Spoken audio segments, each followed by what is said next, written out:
अपनी समाधि को खोला।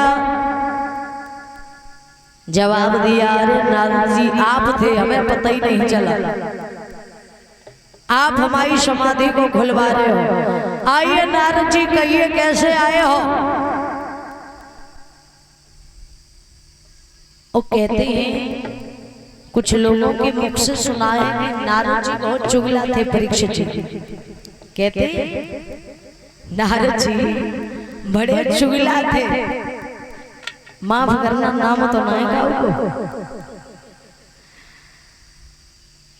बताया कि नारद भला अगर किसी को मौका मिल जाए, काऊ के घर में लकड़ियां सरकाए हुए वो चूल्हे में तो छोड़ो तो कोई ना है, सब कोई सरकार तो है, थोड़े बहुत अगर होंगे चुगला तो हो ही, कोई बात ना। लेकिन नारद वो चीज थे,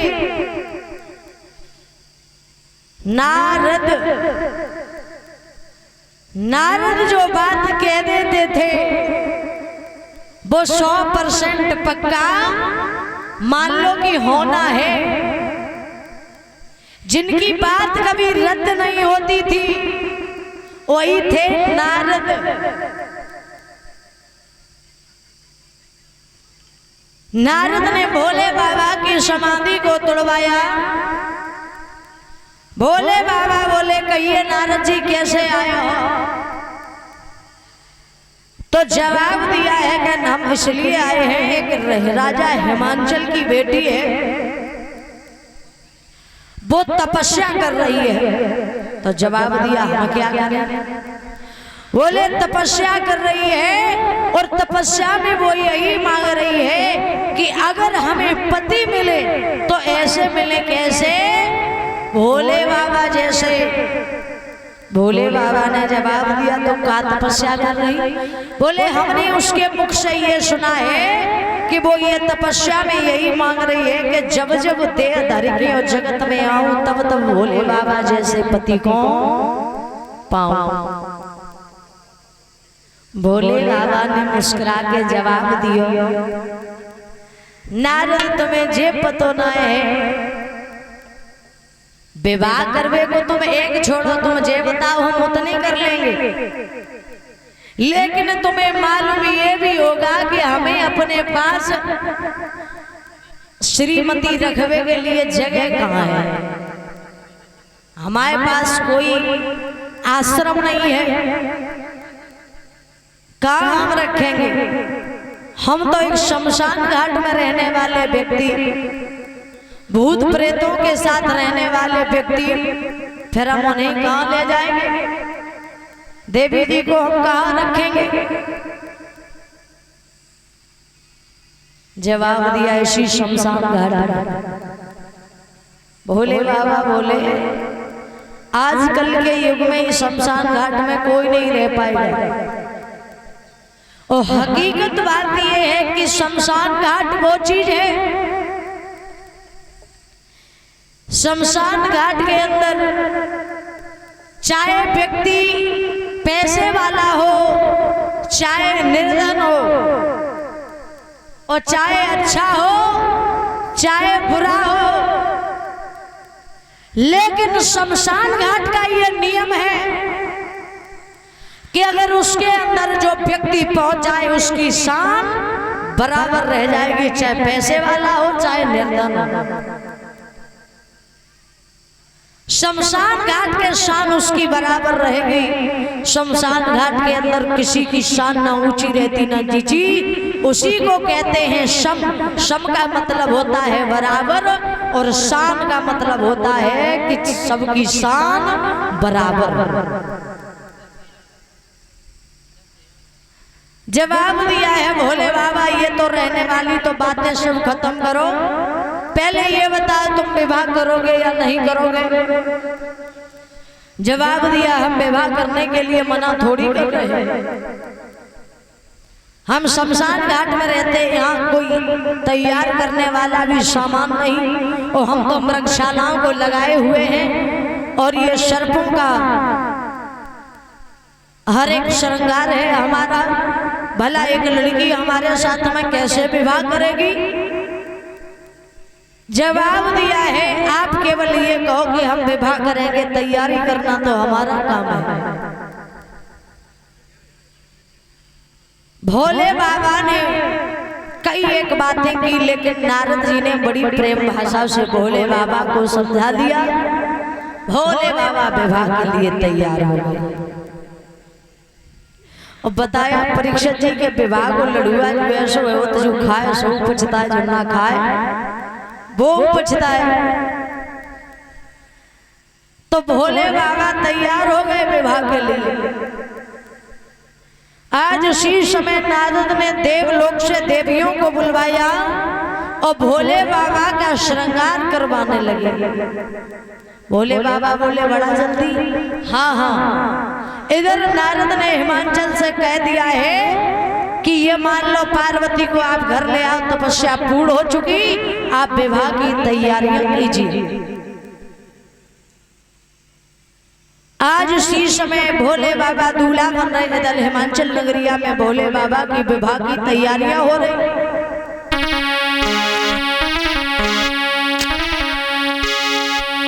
के हल्दी चढ़वाने के बदले तन पे भस्म रमाई लई भोला।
वस्त्र पहनन के अज बदले में प्रगछाला लगाई भोला।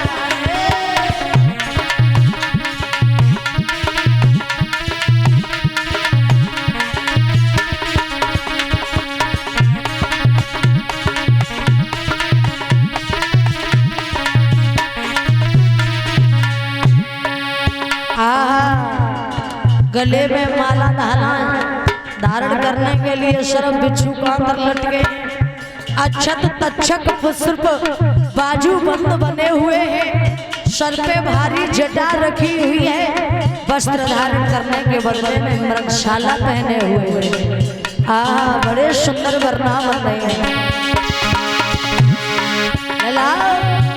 मेरे भोला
आज मेरे भैया भोले बाबा बड़े सुंदर बरना बने हैं।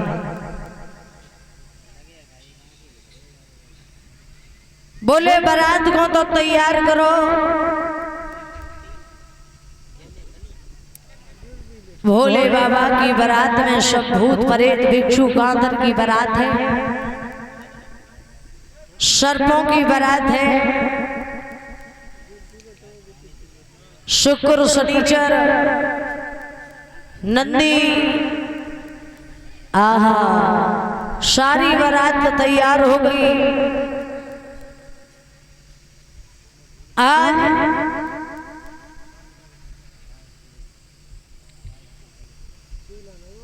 बारात जब तैयार हुई है तो भोले बाबा बारात को लेकर के हिमाचल नगरिया के लिए चले।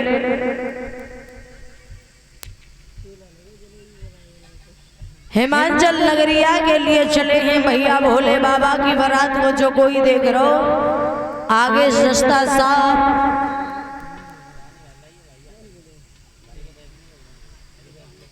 जैसे ही हिमाचल नगरिया में वो बारात घुसी है, गांव की स्त्रियों ने देखा कि भैया पार्वती की बारात आ गई। आज उसी समय वो बातें होने लगी, करे भैया तो बूलो दूल्हा है जके पेट में आंत ना मुंह में दांत, जो तो महीना खान बाद मर जाए। पार्वती कहा करे, एक बोली बेटा तुम का बारात को देखे आई हो, देखे आई कैसो है वरना थक गई। बताओ। धीरे धीरे ये खबर मैया पार्वती की मैया से पहुंच गई, मैना से कि भैया वरना बहुत बूढ़ा है। तब तक भोले बाबा जन्माशय में पहुंच गए। जैसे ही जन्माशय में पहुंचे सो पड़ोसी लोगों ने कहा भैया भीतर हो जाओ, भीतर काहे